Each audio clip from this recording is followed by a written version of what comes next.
Image compression using the Fourier transform is a fundamental technique in digital signal processing. But why do we need to compress images in the first place? Raw images can be very large, sometimes 10 megabytes or more. Compression can reduce file sizes by 20 times or more, making storage and transmission much more efficient. The Fourier transform is a mathematical operation that breaks down any signal into its constituent frequency components.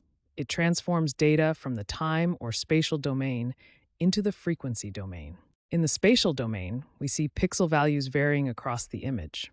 The Fourier transform converts this to the frequency domain, where we see which frequencies are present and their magnitudes. For images, we use a two-dimensional Fourier transform.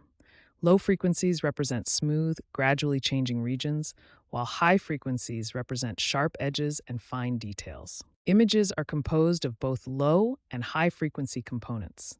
Low frequencies create smooth gradients and overall structure, while high frequencies add sharp edges and fine details. The compression process transforms the image to the frequency domain, removes high frequency components, then transforms back. This works because human eyes are less sensitive to high frequency details.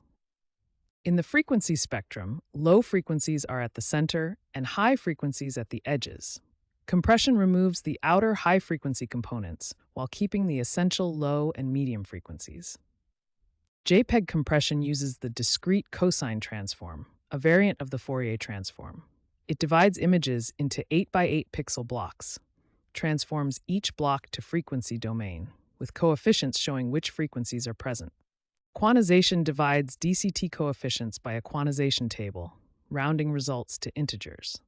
This causes many high-frequency coefficients to become zero, which is where most compression happens. There's always a trade-off between quality and compression. High compression creates smaller files, but introduces visible artifacts, especially in areas with fine details. Fourier transform-based compression is everywhere.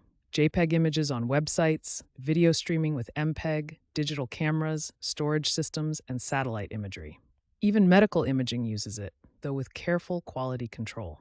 In summary, the Fourier transform is the mathematical foundation of modern image compression. By converting to the frequency domain and removing components our eyes can't easily detect, we achieve massive file size reductions while maintaining acceptable quality.